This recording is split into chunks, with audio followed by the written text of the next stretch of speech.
Vous me surprenez en train de filmer le Havre. Je ne plaisante absolument pas. Ce que vous voyez, cette rivière, c'est le Havre de Brouage.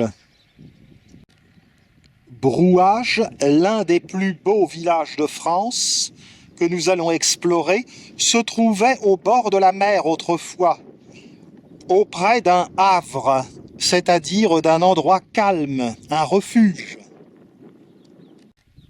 Mais l'endroit s'est envasé progressivement. Le courant ici va en sens inverse de la mer, parce que la marée est montante. En effet, la mer, c'est par ici. Nombreuses moules. Nous sommes au nord de Brouage, dans la zone ostréicole. Dirigeons-nous vers le village qui est enclos par des remparts. Ostréiculture, mytiliculture font la richesse de la Charente. Un bassin ostréicole au pied des remparts, au pied de la cité. Elle a été fondée en 1555. La forteresse que vous voyez a été construite à la demande du cardinal de Richelieu en une dizaine d'années, de 1630 à 1640, donc après le siège de La Rochelle. Une petite Alsace charentaise. La mer a reculé.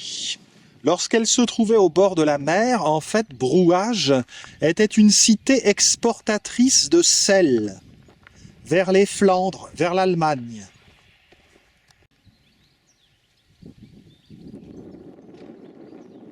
La ville a accueilli des garnisons, mais elle a quand même décliné rapidement, car Rochefort a été construit et a pris sa place. Pénétrons par l'entrée nord. Ce qui est très dommage, c'est que en dehors des remparts et de la citadelle en elle-même, les beautés à l'intérieur du village, les beautés initiales, ont disparu, comme l'hôtel du gouverneur.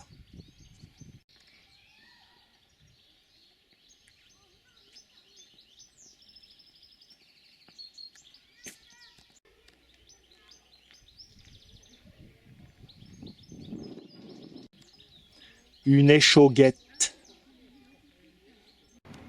Donc construction entre 1630 et 1640, Vauban n'y est pour rien. Par contre, il a dû connaître, puisqu'il est postérieur. Le village, qui fait partie des plus beaux villages de France, est parsemé de photographies anciennes, ici 1910. Voici la porte royale, qui est la porte nord. On ne rentrait pas comme on voulait autrefois, parce qu'il y avait 3 portails munis de herses qui fermaient les 2 extrémités de la porte royale.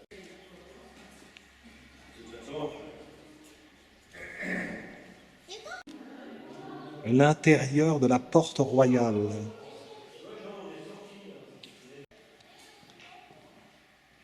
Nous allons explorer ces remparts. Tous ces graffitis ne doivent pas dater d'hier.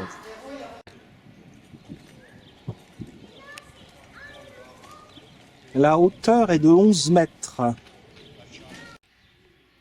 Une prison à côté de la porte royale.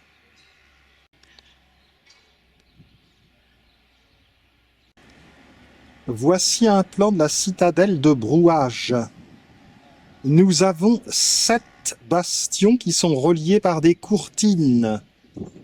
Et il y a 19 échauguettes, les éléments que je vous ai montrés. Richelieu a été gouverneur de Brouage.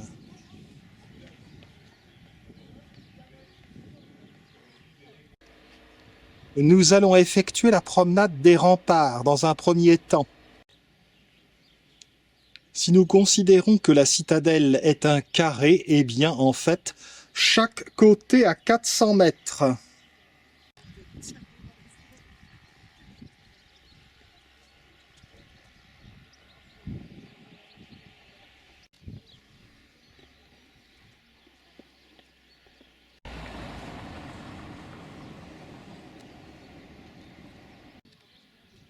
La halle aux vivres.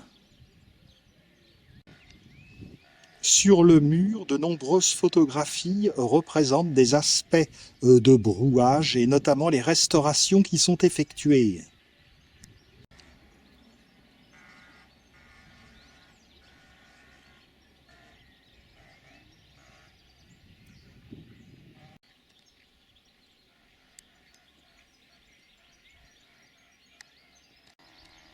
Datant du XVIIe siècle et construite comme vous le voyez en briques et en pierre, la halle aux vivres en fait mesure 64 mètres de long et on y stockait les denrées alimentaires pour la garnison.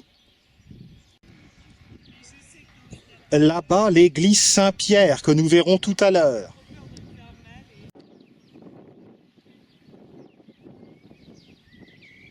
Derrière la halle aux vivres, la tonnellerie. C'est dans la tonnellerie qu'on conservait la poudre, dans des tonneaux.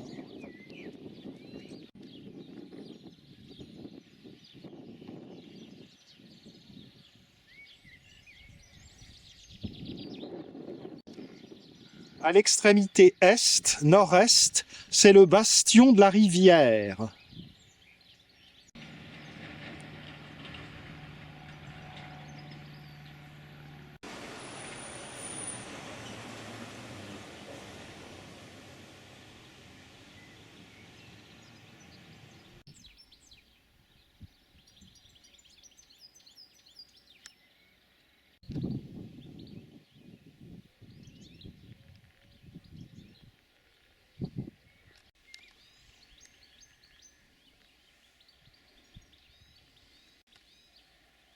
Très beau bastion de la rivière.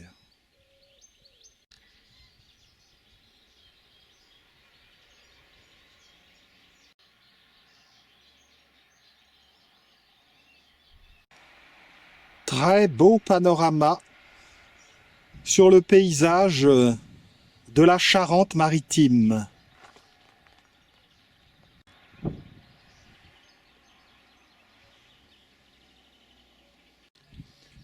Dans les chauguettes, des petites meurtrières pour tirer sans être blessé.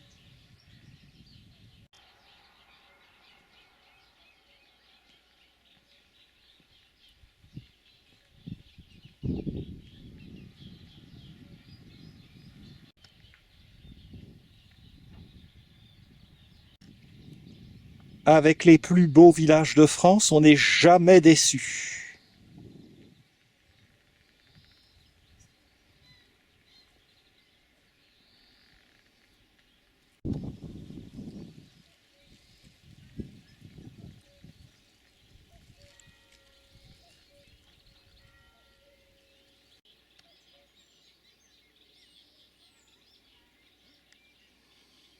Première leçon de piscine.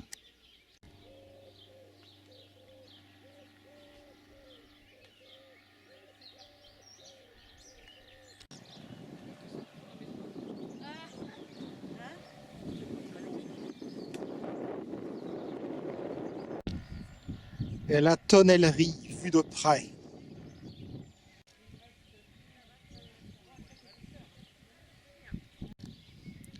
Je n'imaginais pas la balade si agréable sur ces remparts. Certes, il y a une petite brise d'avril qui fait que l'on ne se découvre pas d'un fil, mais malgré tout, ça vaut largement le déplacement. Tout à l'heure, dans l'église Saint-Pierre, vous verrez des apports du Canada, du Québec dans l'église, et j'expliquerai pourquoi. Voici le bastion de la Brèche.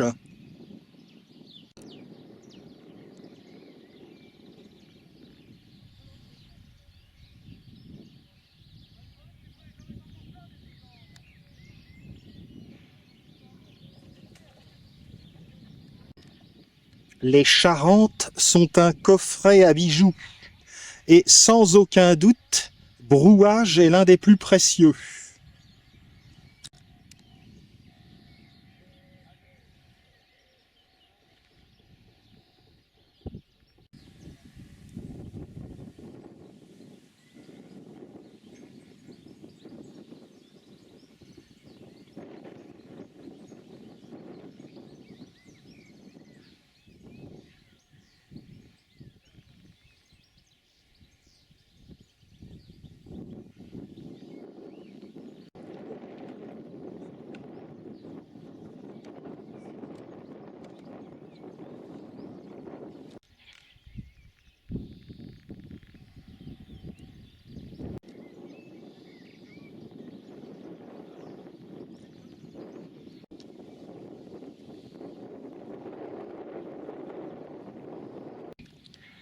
Au niveau du bastion de la Brèche se trouve la poudrière de la Brèche, qui est donc une seconde poudrière après la tonnellerie.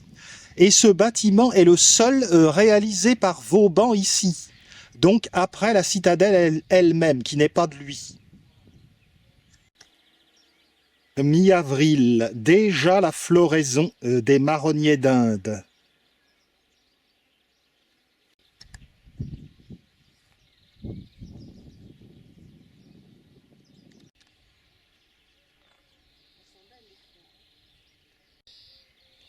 Sous ce bastion, il y a un port souterrain.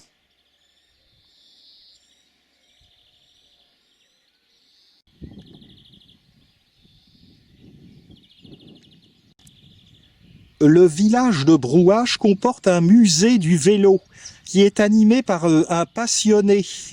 Et on peut y voir environ 80 sortes de vélos différents, depuis les modèles de la fin du 19e siècle jusqu'aux véhicules, enfin aux vélos électriques d'aujourd'hui, et également des dessins de prototypes. Ça n'ouvre qu'au mois de mai, hélas.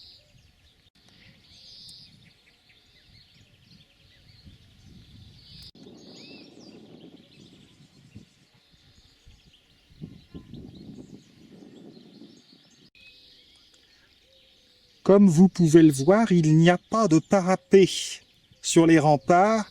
Donc, si vous venez avec des enfants, faites gaffe. Moi-même, qui suis un grand enfant, je suis déjà obligé de faire gaffe pour moi-même.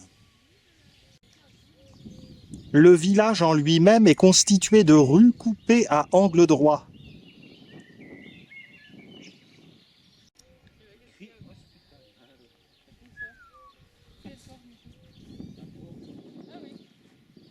C'était peut-être un ancien hospice ou je sais pas.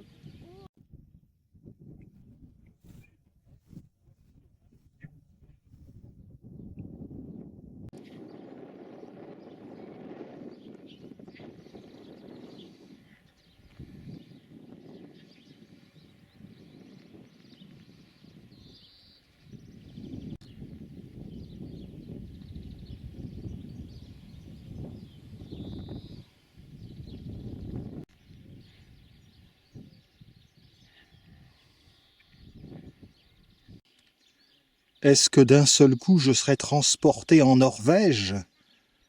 Serait-ce les alpages en Slovénie que j'ai visité l'année dernière? Eh bien, c'est en fait la glacière. Et je vais vous en dire un mot dans quelques instants.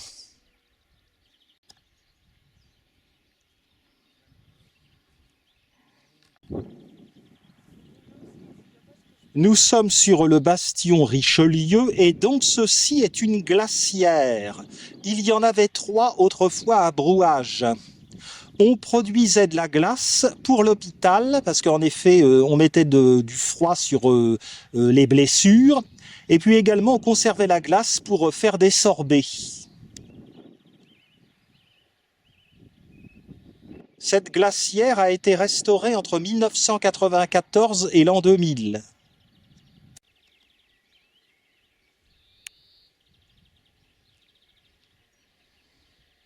Si vous vous demandez quelle est cette matière, c'est du roseau. On a choisi du roseau parce que c'est un matériau isolant.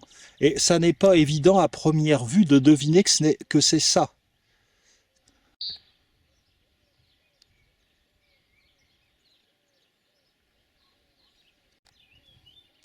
La glacière originelle date de 1688. La partie basse est à 4,15 m par rapport au niveau du sol.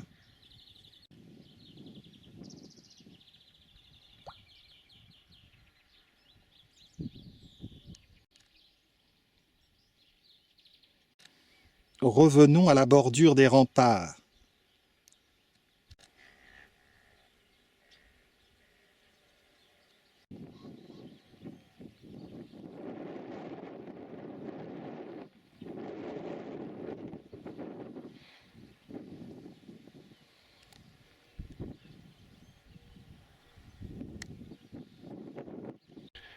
On quitte le bastion Richelieu, anciennement bastion du Caillou.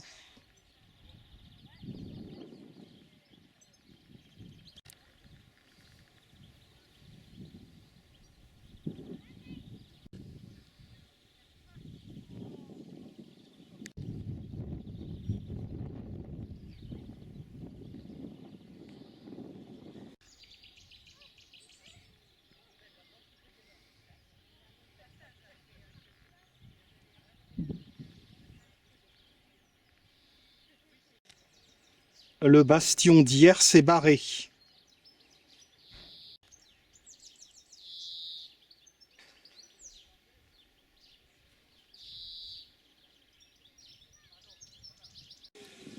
Pour la suite, on redescend par le parking sud avant de remonter. On franchit la rue principale de Brouage. On réintègre la bordure du rempart après le parking. Le bastion a besoin d'être rénové. On avance au sud-ouest vers le bastion Saint-Luc.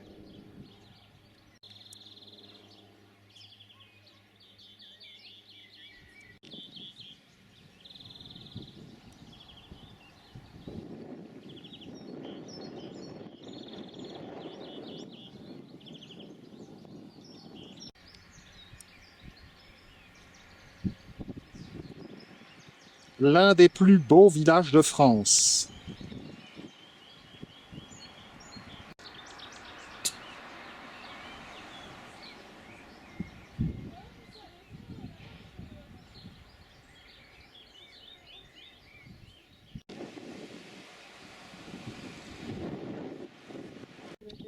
Et puis après, de toute façon, Tout au fond, l'île d'Oléron, dont nous sommes séparés par un bras de mer, le Pertuis d'Antioche.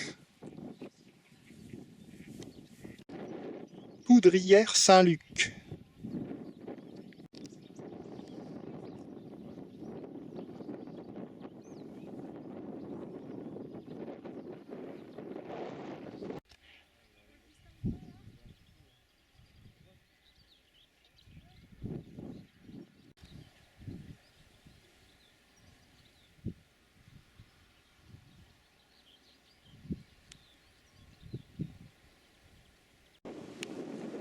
Ce que vous voyez en jaune, ce n'est pas du colza, ce sont des champs de moutarde. Les 19 échauguettes ne sont pas d'origine, elles ont été reconstituées. Cette courtine, qui est donc le mur entre deux bastions, est en cours de rénovation.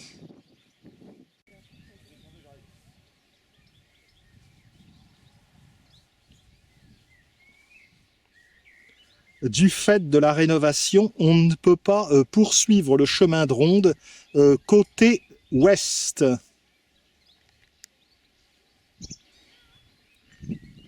Descendons.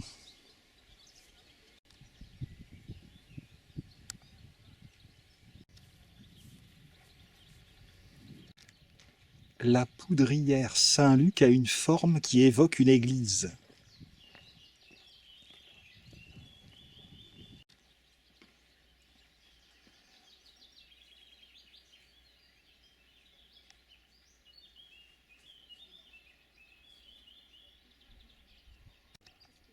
Côté village, les travaux ont été effectués et en haut, on voit qu'il y a eu des plantations. Oh la vache. T'as déjà été à Krasan? Oh, Réintégrons l'intérieur du village.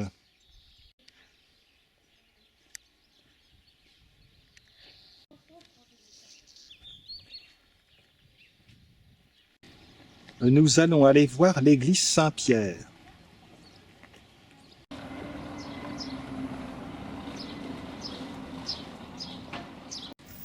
Cette rue porte le nom de rue du Québec.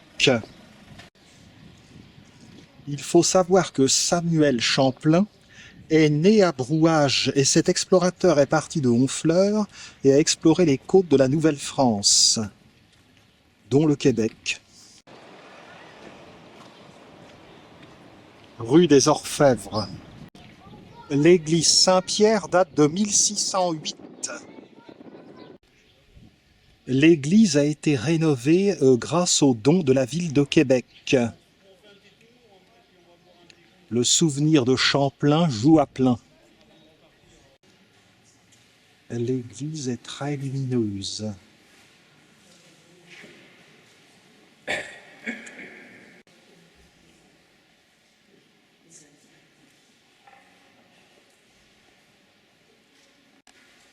Il s'agit presque d'une église-musée, car il y a énormément de documentation sur différents aspects.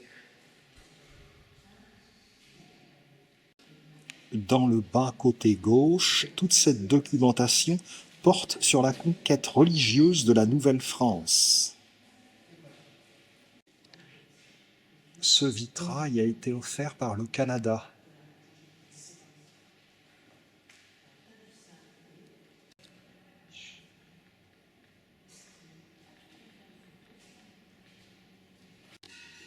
Le terme de Nouvelle-France apparaît en 1524, sous le règne de François Ier.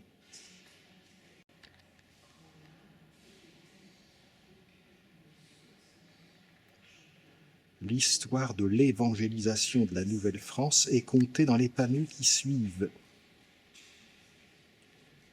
Parmi les noms qui se détachent, bien évidemment, Samuel Champlain, qui a fondé Québec. Ces panneaux relatent les étapes de l'évangélisation de l'Acadie au XVIIe siècle.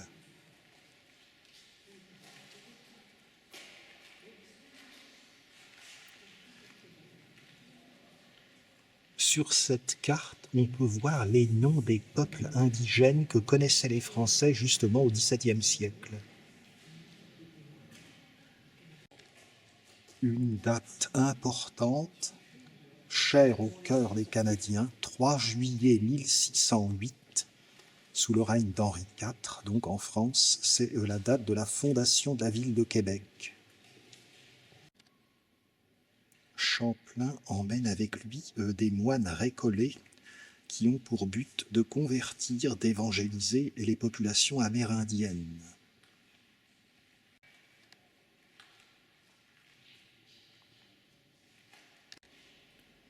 En 1629, 21 ans après sa fondation, Québec passe sous domination anglaise.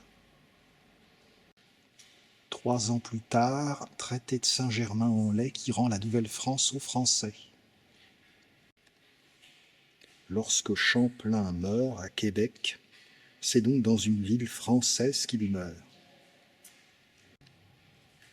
Ensuite, des femmes s'impliquent dans l'évangélisation de la Nouvelle-France. Il y eut un couvent des Ursulines. Pour convertir les indigènes, on avait recours aux images saintes qui impressionnaient beaucoup les Indiens.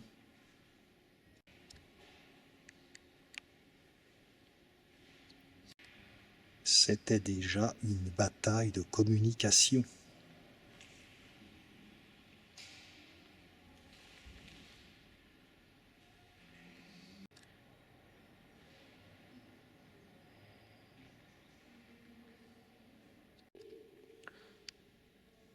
Sur ce vitrail, Jeanne Mance, qui a fondé l'Hôtel-Dieu, non pas à Québec, mais à Montréal.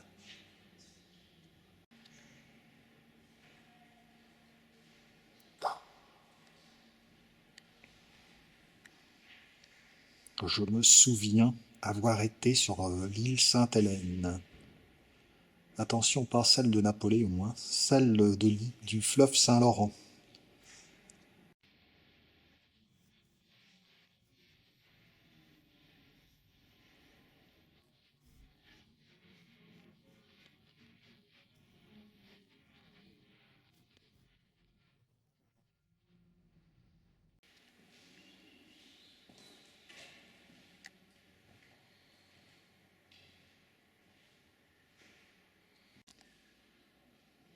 On n'a pas beaucoup l'habitude de voir ça dans nos églises.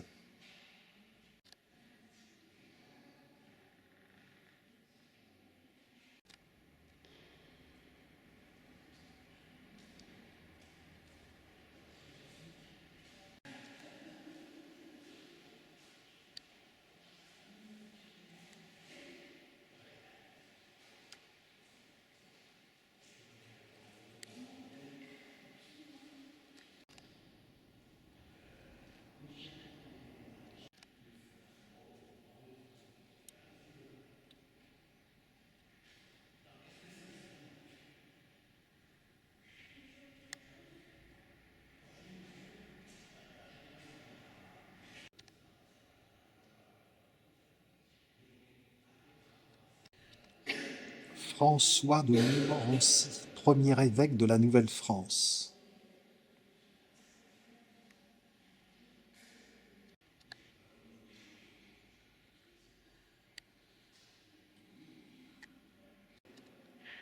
Morte à la toute fin du XVIIe siècle, sainte Marguerite Bourgeoys, qui a fondé la congrégation des Sœurs de Notre-Dame.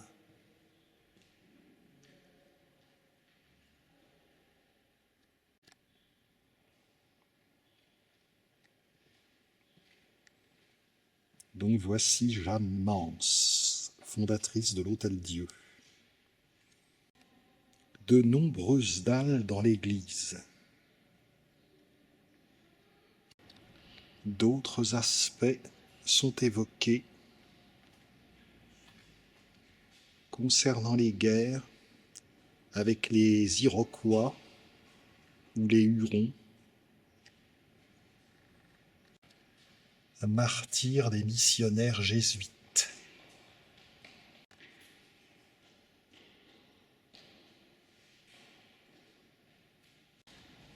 Voici François de Montmorency-Laval, que nous avons vu sur le vitrail tout à l'heure, le premier évêque.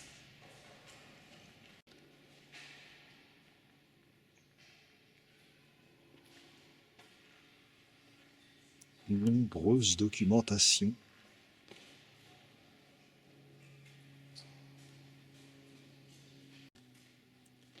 Pour ceux qui veulent approfondir les liens entre Brouage et le Québec, vous verrez tout cela ici.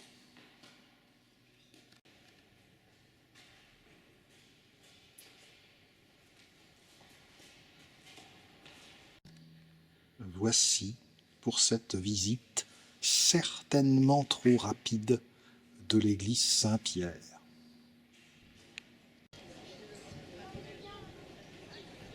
Poursuivons dans la rue de Québec, inondée de soleil. Il nous reste à voir quelques curiosités dont l'escalier Marie-Mancini. Dans la rue du Québec, le fameux musée du vélo, où un passionné expose environ 80 modèles. Ça n'avait pas l'air très pratique quand même avant. Nombreux petits restaurants à Brouage. Nous avons bien mangé ce midi en tout cas. De ce côté, c'est pour aller voir la Halle aux Vivres, le grand bâtiment de 64 mètres que vous avez vu au début.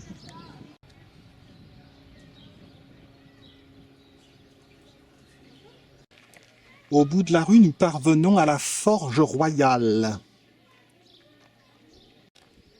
Sur le côté, les hangars qui abritent de nombreux petits commerces touristiques. Dans la Forge Royale, on peut voir une très belle cheminée. Elle est en briques et en pierre de taille.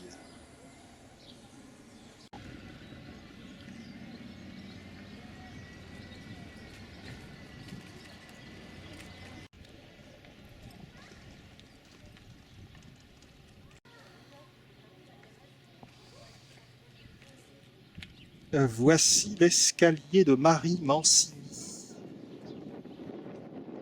Louis XIV s'en était épris. Marie-Mancini était la nièce du cardinal de Mazarin. Pour une fois, le sort a été cruel pour le roi Soleil. En effet, il n'a pas pu épouser sa belle, dont il était éperdument amoureux. Raison d'État. Il ne pouvait déchoir à son rang. Le cardinal de Mazarin et sa mère Anne d'Autriche avaient prévu qu'il épouse l'infante d'Espagne, Marie-Thérèse, chose faite à Saint-Jean-de-Luz. Mazarin avait éloigné sa nièce Marie-Mancini, ici à Brouage, et c'est pourquoi cet escalier qu'elle empruntait porte son nom.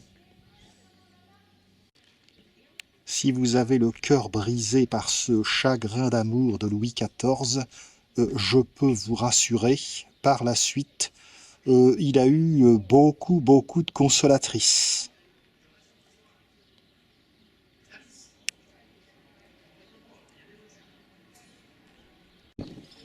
Il y a un petit panneau explicatif qui donne des compléments sur cette histoire émouvante. Marie Mancini devait être éloignée. Apparemment, elle a eu le choix entre différents endroits d'exil et elle a choisi Brouage, tout simplement parce que c'était un endroit où elle pouvait laisser libre cours à sa déception cruelle.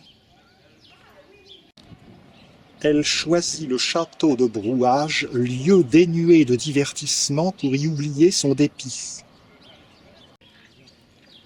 La solitude étant la seule chose que je recherchais alors, la plus propre à entretenir mes tristes pensées, je choisis le château de Brouage où mes sœurs s'ennuyaient fort, m'imaginant que tout le monde devait prendre part à ma douleur et que le plaisir des autres aurait été un crime pour moi.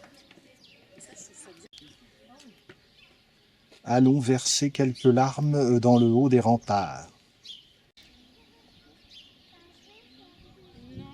Les hangars de la Porte Royale accueillaient des magasins et des ateliers. Et maintenant des boutiques.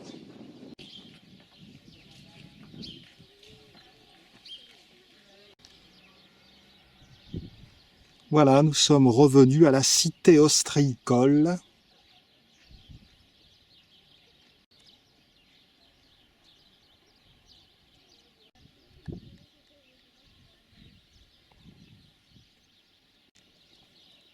Dans le lointain, on aperçoit le pont transbordeur à côté de Rochefort.